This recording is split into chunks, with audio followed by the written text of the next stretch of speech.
వస్తున్నవాడు ఆలస్యం చేయకుండా వస్తా అంటున్నాడు ఆయన. అందుకే యేసుక్రీస్తు ప్రభు 33.5 సంవత్సరాలు ఈ భూమి మీద కాపురం చేస్తూ నాలో పాపం ఉందని మీలో ఎవరైనా నిరూపించగలరా?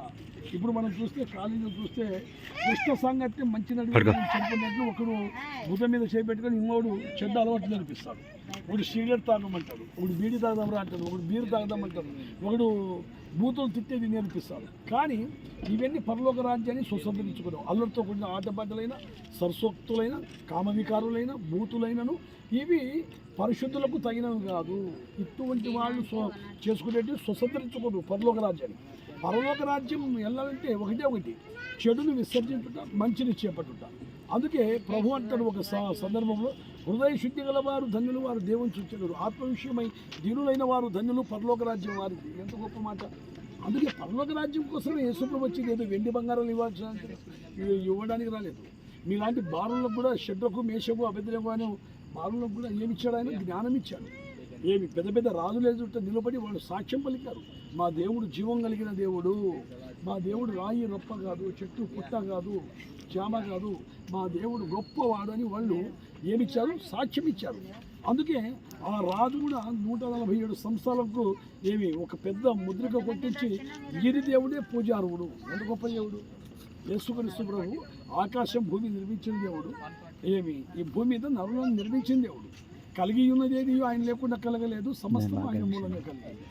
అందుకే దేవుడే నిర్మించిన నాసికారంధ్రములో జీవవాయును ఉదక నరుడు జీవాత్మ. ఆయన జీవాత్మ కలిగిన మానవుడు ఖచ్చితంగా పరలోక రాజ్యం మరలా చేరాలి. మట్టి శరీరం మట్టికి వెళ్ళిపోతుంది. దేవుడిచ్చిన ఆత్మ దేవుడు రక్షకుడు. యేసు అనగా రక్షకుడు, క్రీస్తు అనగా అభిషక్తుడు.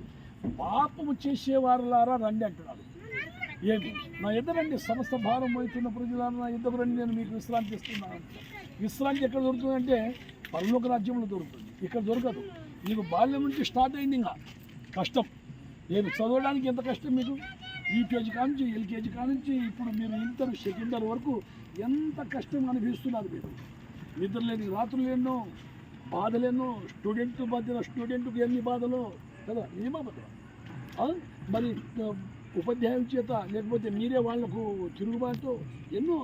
ఒకరోజు సరిగా తిండి లేకుండా, ఒకరోజు సరిగా నిద్ర లేకుండా ఎందుకు చేస్తున్నారు? ఇది ఒక ఉద్యోగం సంపాదించుకొని కూటి కొరకు కోటి విద్యలు, ఈ జానడి పట్టు కొరకు ఇంత చదువులు చదివి లాస్ట్ ఒక 30 సంవత్సరాలు ఉద్యోగం చేసి అటు తర్వాత రిటైర్మెంట్ అయిపోయి అటు తర్వాత వృద్ధాప్యంలో చనిపోవాల్సిందే, తప్పదు. కానీ నీవు రిటైర్మెంట్ అయినా, నువ్వు చదువు ఆపేసిన, ఈ భూమి మీద నీ 30, 40, 50 సంవత్సరాలు ముగించుకున్న లాస్ట్కు దేవుడు ఏమంటున్నాడు? యుగ యుగాలు ఉండే రాజ్యం ఇస్తా అంటున్నాడు. ఏమి ఇస్తా అంటున్నాడు? యుగ యుగాలు. గట్టి మాట్లాడలేదు, యుగ యుగాలు. నిజంగా యేసుక్రీస్తు ప్రభు అందుకే వచ్చింది, అందుకే ఆయన శిలువ మరణం పొందింది, అందుకే యేసుక్రీస్తు ప్రభు రక్తం కార్చింది.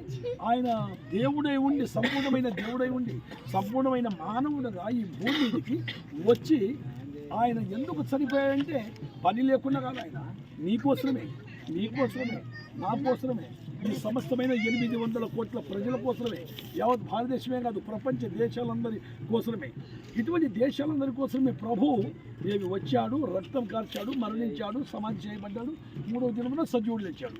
యేసు చెప్పాను, నేను మార్గము, సత్యము, జీవం అన్నాడు. వేరే మార్గం ఉంటే చెప్పేవాడు, నా తర్వాత ఇంకో మార్గం ఇట్లా రండి బాబు, ఇట్లా రండి, నా వెనక రండి. యేసుక్రీస్తు ప్రభులు వారు చెప్పేవాళ్ళైతే ఆయన చెప్పేవాడు, ఇంకో మార్గం ఉంది మీకు, నా తర్వాత అయినా మీరు రాండి అని చెప్పేవాడు. ఇంకా మార్గం లేదు కనుక ఒకే ఒక్క మార్గం ఉంది. ఆ మార్గం ద్వారా ప్రభువా పాపినైనా నన్ను క్షమించు ఏమనాలి చెప్పండి? అంతే కదా ఆయన కోరుకునేది.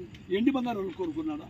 నీ ధనము, నీ ద్రవ్యము, నీ ఆస్తి, మీ నాయన సంపాదించిన ఎకరాలు పొలం కోరుకున్నాడు? ఆయన కోరుకోవడం లేదు. నీవు పాపివే కనుక, నేను పాపినే కనుక, పాపినైనా నన్ను క్షమించు. అందుకే తిమోతికి రాసిన 1వ పత్రిక 1వ అధ్యాయం 1వ వచనంలో, పాపులను రక్షితుడు క్రీస్తు లోకమునకు వచ్చాడు. నిజమబద్ధమా? పాపులను రక్షితుడికే వచ్చాడు ఆయన. రోగికి డాక్టర్ అవసరమా కాదా చెప్పండి? మంచోడికి డాక్టర్ అవసరమా కాదా చెప్పండి? మీకు తెలిసిన పరిస్థితులు ఇవి. రోగికి డాక్టర్ అవసరమే. అందుకే పాపులని పిలవచ్చు. నీతిమంతులకు దేవుడు అవసరమా? వాడి దగ్గర బోలేడు నీతి ఉంటుంది. నువ్వు ఎందుకు దేవుడు అవసరం? ఈ భూమి మీద నీతిమంతుడు ఒక్కళ్ళు లేడు కనుకనే నీతిమంతుడైన యేసుక్రీస్తు వచ్చాడు. ఆయన నీతిమంతుడు. ఆయన నీతిలో మనం కనగబడాలంటే నీతిమంతుడైన యేసుక్రీస్తుని నమ్ముకోవాలి. ఓకే, యేసు ప్రభువుని నమ్మండి, నిత్య జీవం పొందండి. Thank you, God bless you. దేవుడు మిమ్మల్ని దీవించుగాక. Right, thank you, God bless you. Right.